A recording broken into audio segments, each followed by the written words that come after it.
Hey there, my name is Julie Van Balzer, and today I'm going to show you how to create layered adhesive craft vinyl. We're going to make this really cool quill pen, but you can actually do it with any pattern that you want. You see I can make this little flower here, as long as you know how to put in registration marks, and you can watch my video on creating registration marks if you're interested in that.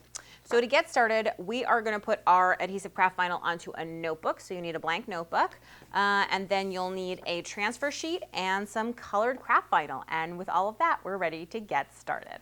From the home screen, I'm going to choose Pattern, Save Data, into the machine, because that's where I've saved my file. But this file is available for you to download and save into your machine. Once I have it selected, I'm going to say OK. Now, looking at the placement of these pieces, I actually want to place my vinyl in similar areas. So for instance, the spine of the feather is going to be gold, so I want to put my gold piece over here. The sort of meat of the feather here is going to be white, so that's where my white adhesive vinyl goes over here, so it's going to be red, and this is going to be black. And I kind of lay my mat out like that. And then once I have everything laid out, we're going to go ahead and scan it to make sure that I did it correctly.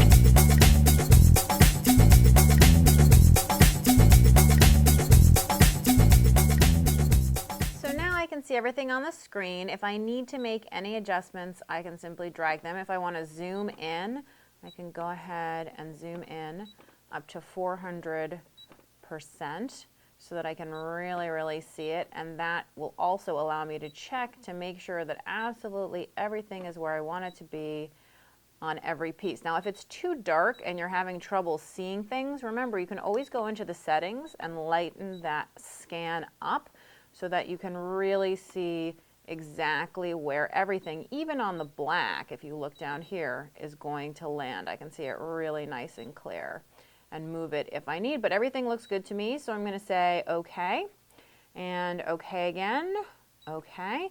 And now I'm going to look at my settings. I want to make sure that my cut speed is at a 1 and my cut pressure is at a 0. Now, I found that I can kiss cut vinyl at a 1.5 blade setting, but of course you should do a test cut to make sure that those settings work for you and your machine. When I'm ready, I'm going to say OK, hit cut, and the start button.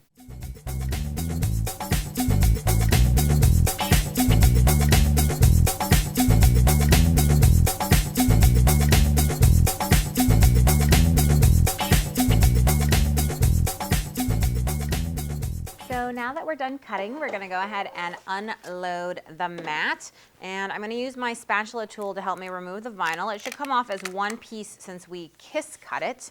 And once I have removed all 4 pieces of vinyl, I'm going to go ahead and use my weeding hook to weed the vinyl. And weeding, if you're not familiar with what that word means, is it basically means removing the parts that we don't want. So to weed, I simply take my hook tool and I stab it into the vinyl somewhere on the edge, and that allows me to then very quickly and easily pull away everything that's excess and leave only the part that I want. So this is garbage, and I'm going to go ahead now and do that with all of these pieces.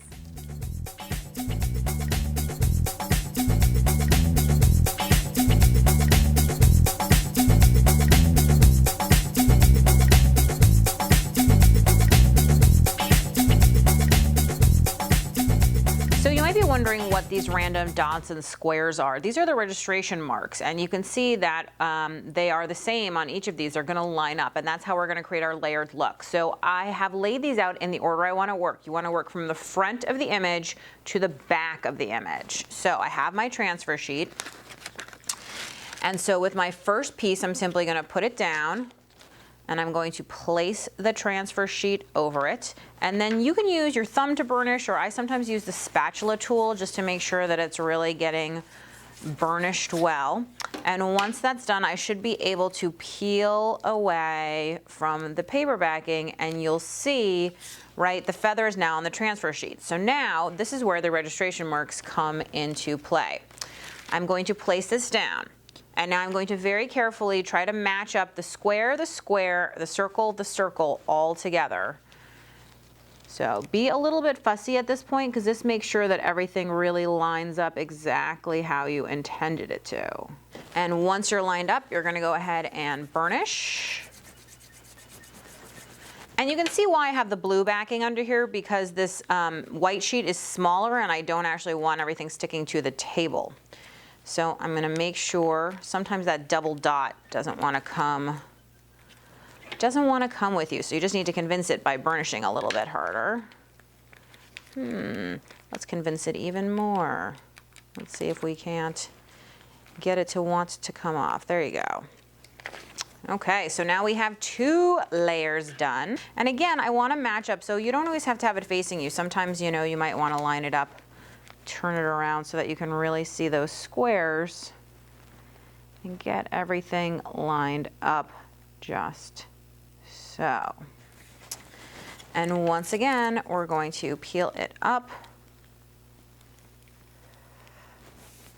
Now we just need to add the last little bit, and you'll notice that there's only 2 registration marks on this one. You technically only need 2, and it seemed like a waste of vinyl to do the 3rd. So that is why we only have 2 there. So I'm going to be a little bit careful here to line up this text.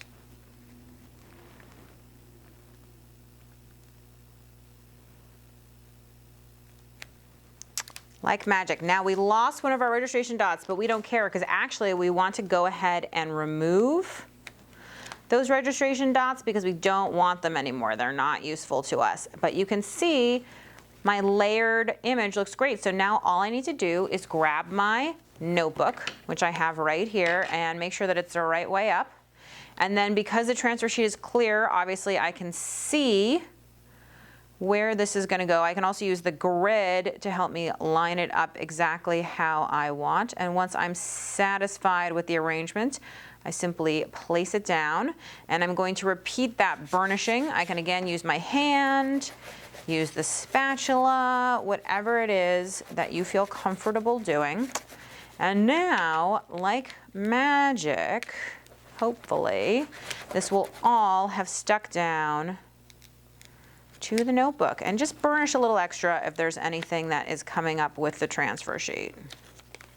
So you can see how quick and easy it is to create this really cool layered vinyl. You know, this design has a lot of impact because it has all that depth from all the different layers and colors. So I hope you'll give this technique a try. For more tips, tricks, and tutorials, be sure to visit my blog at balzerdesigns.typepad.com. Subscribe to my YouTube channel, and of course, visit the ScanNCut website at ScanNCut.com.